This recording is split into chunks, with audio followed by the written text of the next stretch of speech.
بسم اللہ الرحمن الرحیم۔ السلام علیکم ناظرین، میں طارق اسماعیل صاحب آپ کی خدمت میں کچھ اہم گزارشات کے ساتھ۔ ناظرین، یہ 1 مئی 2011 کا واقعہ ہے۔ پاکستان کے لیے بڑا ہی افسوسناک دن تھا۔ اس دن پاکستان کو بہت ذلت کا سامنا کرنا پڑا۔ یہ بتایا گیا کہ ایبٹ آباد میں، یعنی کیڈٹ کالج جو ہے ہمارا، اس کے نزدیک کسی جگہ پہ ایک بلڈنگ میں اسامہ بن لادن موجود تھے، جن کو امریکن کمانڈوز جناب آئے 2 ہیلی کاپٹروں میں کہ 3 میں بیٹھ کر،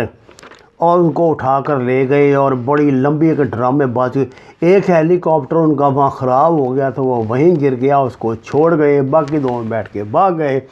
اور بڑی پوری فلم چلائی کہ جی اس طرح وہ گئے تھے اندر۔ پھر انہوں نے جناب اس کو، اسامہ بن لادن کی ایک بیوی نے مقابلہ کرنا چاہا، انہوں نے اس کو قابو کر لیا، اس کے بچوں کو قابو کر لیا، وہاں ایک مخبر کو مار دیا، پتہ نہیں 2-3 بندے مار دیا، اسامہ بن لادن کو مار کے اس کی لاش کے ساتھ ایک یہ لیٹ گیا جناب امریکن کمانڈو اور نیول کمانڈو، اور اس کی لاش کو جناب اٹھایا، اور اٹھا کر تو سمندر میں کسی نامعلوم مقام پہ پھینک دیا، اس خوف سے کہ کہیں اس کی جہاں کو اس کو دفن کیا جائے گا وہ جگہ کہیں مرجع خلائق نہ بن جائے اور ان کے لیے نئی مصیبت کھڑی ہو جائے۔ پوری ڈرامے بازی کی گئی تھی کہ جناب ایک آپریشن روم ہے وہاں پہ، اس میں وائٹ ہاؤس میں، اس میں اسامہ بن وہ اس زمانے میں جو امریکی صدر تھے باراک اوباما، وہ، اور یہ جو بائیڈن صاحب یا نائب صدر تھے، اور ہیلری کلنٹن، وہ بیٹھی ہوئی ہیں، اور جناب وہ ٹیلی ویژن پہ براہ راست کارروائی ہو رہی ہے، اور بھی ان کے جو عمائدین سلطنت ہیں وہ بیٹھے ہیں۔ جیسے ہی جناب ادھر سے اطلاع جاتی ہے کمانڈوز کی طرف سے، جناب سکسیس ہو گیا، آپریشن زیرو نیمو اس کا نام تھا، سکسیس ہو گیا، وہ اٹھ کے ٹھکا ٹھک تالیاں بجانا شروع کر دیتے ہیں۔ اس کے ساتھ ہی جناب ناچ گانا شروع ہو جاتا ہے۔ اوباما اعلان کرتا ہے جناب آج ہم نے فتح حاصل کر لی، ہم نے مار دیا امریکہ کے دشمن کو، یہ کر دیا وہ۔ امریکہ کے گلی بازاروں میں لوگ ناچنے لگ جاتے ہیں، اور ان جشن منانے والوں میں موجودہ صدر ٹرمپ بھی شامل ہے۔ ناظرین کرام، اس آپریشن کو پہ فلمیں بھی بنی، 2-3 کتابیں بھی لکھی گئیں، بڑا فراڈ اس پہ چلایا گیا، اور اس کو آپریشن زیرو نیمو کے نام سے میرے خیال فلم بھی انہوں نے ایک بنائی تھی۔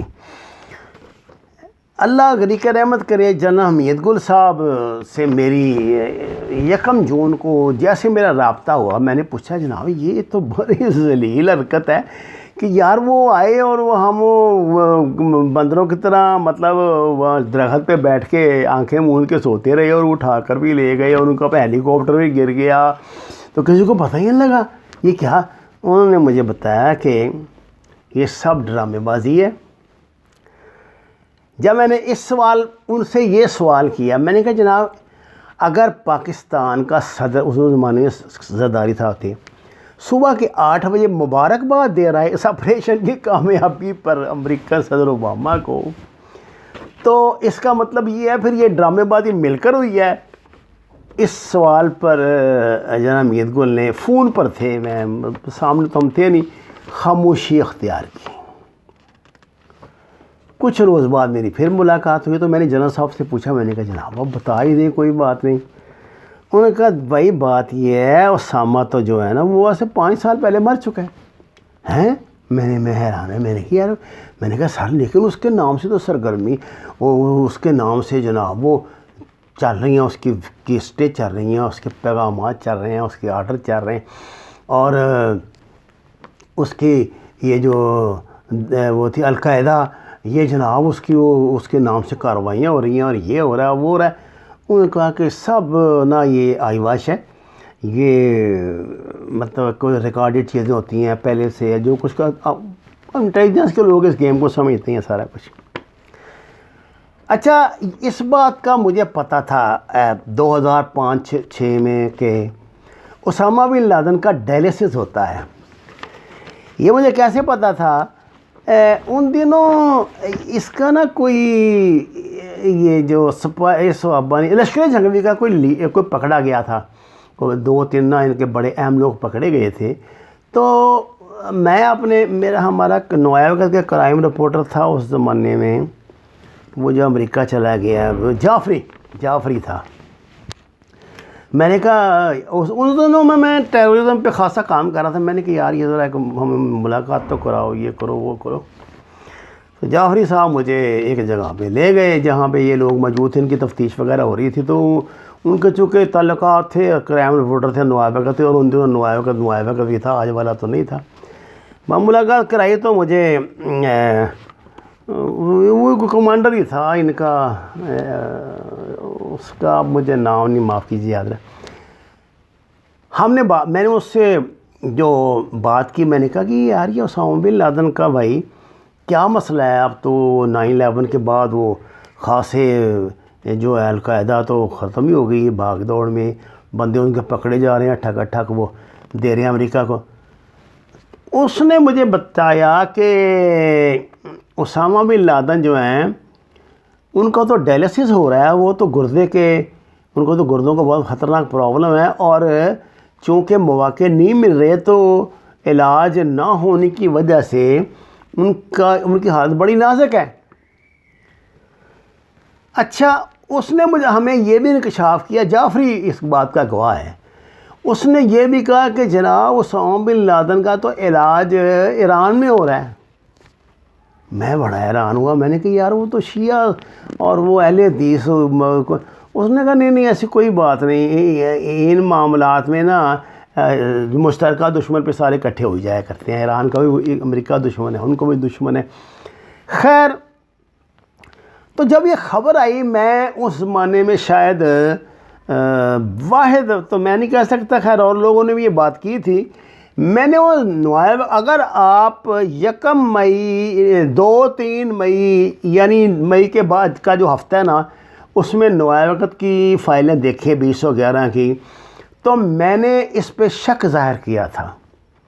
میں نے کہا جی کیونکہ بڑی لان تان ہو رہی تھی نا پاکستان کی ایجنسیوں پہ کہ یہ کیا کر کے سویدے کو ایئر فورس کو نظام دے رہا تھا, اسی کتنے گیا جی انہوں کا سسٹم ہے, وہ انہوں نے ڈر لایا اور ڈر لایا, گلاں تو اسی بڑیاں کرتے وہ کرتے کراندے کچھ نہیں یہ وہ. میں نے لکھا, میں نے کہا کہ دیکھیے یہ ایسا لگتا ہے, میرے ذہن میں اس وقت جنرل حمید گل صاحب کی بات تھی. میں نے کہا انٹیلیجنس کے نا جو آپریشن ہوتے ہیں نا یہ سمجھ سے بالاتر ہوتے ہیں, بعض دفعہ یہ ڈسیپشن ہوتی ہے ساری, اور ایک گول مول سی میں نے بات لکھی تھی, اور یہ فالس فلیگ آپریشن کیے جاتے ہیں. یہ ان دنوں یہ ٹرمنالوجی میں نے یہ نئی انٹروڈیوس ہوئی تھی. کچھ لوگوں نے اس بات کو یقین کیا, کچھ نے نہیں کیا, لیکن حکومت نے مرے پہ 100 در ایک کمیشن بھی باقاعدہ اس پر بٹھا دیا. اچھا, اس کمیشن کے جو تھے نا جی انچارج, وہ یہ تھے آج کا جو نیب کے سربراہ ہیں, جسٹس اقبال صاحب جو ہیں, یہ جو نیب کے آج کا ڈی جی ہیں نیب کے, یہ تھے اس کی کمیشن کے سربراہ. کمیشن کی رپورٹ بھی تیار ہو گئی, اس کو شائع نہیں کیا گیا عظیم تر ملکی مفاد میں, اور شاید عظیم تر ملکی مفاد میں ہی خاموشی اختیار کیے رکھی انہوں نے پاکستان نے, اور نہ صرف خاموشی اختیار کی رکھی بلکہ جوتے بھی کھائے اور 100 پیاز بھی کھائے کہ ہمارے صدر نے باقاعدہ مبارکباد دے دی, بجائے یہ پوچھنے کے اوباما کو کہ اگر یہ ہوا ہی ہے تو تمہیں کس نے اجازت دی کہ ہماری اجازت کے بغیر ہماری انویڈ کرو, ہماری فضا میں داخل ہو, اور جناب یہاں آپریشن کر کے چلے جاؤ, اور ہمیں اعتماد میں بھی نہ لو, یہ نہ کرو وہ نہ کرو. اس مسئلے پر جنرل پاشا جو اس زمانے DGISI تھے, ان کی اور اس کے وزیر اعظم جو ہیں ہمارے اس زمانے میں یہ شاہ صاحب تھے نا جی, گیلانی صاحب کی بڑی تو میں ہو گئی تھی. جنرل پاشا نے اس کو کہا تھا کہ آپ نے ڈگنیٹی جو ہے نا فوج کی اس کو داؤ پہ لگایا ہے, آپ نے ملک کی ڈگنیٹی کو داؤ پہ لگایا ہے, اتنا گرنے والی کوئی بات نہیں تھی, آپ کو اس کی وضاحت کرنی چاہیے. اس زمانے میں جو ان کے تعلقات خراب ہوئے تھے وہ یہ سلسلہ پھر آخر تک ہی چلا, پھر ان کے تعلقات میرے خیال ٹھیک نہیں ہوئے, اور آگے مسئلے بگڑتے گئے تو ہم نے جنرل پاشا جیسے اہم افسر کو ضائع کر دیا جو پاکستان سے CIA بلیک واٹر کا جنازہ نکالنے پہ تلا ہوا تھا, جس نے قریباً ان کا جنازہ نکال دیا تھا۔ اچھا، میں نے یہ آپ کو تمہید اس لیے باندھی اور یہ پرانے گڑے مردے اس لیے اکھاڑے ہیں کہ ناظرین کرام، آج ٹرمپ نے جو آج کل بڑا حواس باختہ ہے لیکن غصے میں پاگل ہو رہا ہے، صدر ٹرمپ نے جناب یہ کہہ دیا کہ جناب یہ وہ جو تھا نا آپریشن جیرونیمو، وہ تو ڈرامہ تھا ایک، نہ وہاں پہ اسامہ تھا نہ کو اسامہ اٹھایا، یہ سارا ڈرامہ اس نے اوباما نے اگلا الیکشن جیتنے کے لیے کیا تھا اور یہ ملی بھگت سے کیا گیا تھا۔ ایکچولی اوباما نے کوئی ٹویٹ پہ ری ٹویٹ کیا ہے، ابھی تک ان کی طرف سے اس کو کنڈیم نہیں کیا گیا۔ جب اس سلسلے میں ان سے سوال کیا گیا تو انہوں نے کہا کہ جی جو سچ تھا میں نے سامنے رکھ دیا، دنیا کے آگے لوگ خود فیصلہ کر لیں۔ آج کل اوباما پنجابی میں کہتے ہیں نا اپنی آئی پہ آیا ہوا ہے، ابھی بڑی باتیں اور کھلیں گی، بہت کچھ اور سامنے آئے گا۔ میری صرف آپ سے یہ گزارش ہے، میں آپ سے بار بار کہتی ہوں ہائیبریڈ وار ہے، یہ 5th جنریشن وار ہے،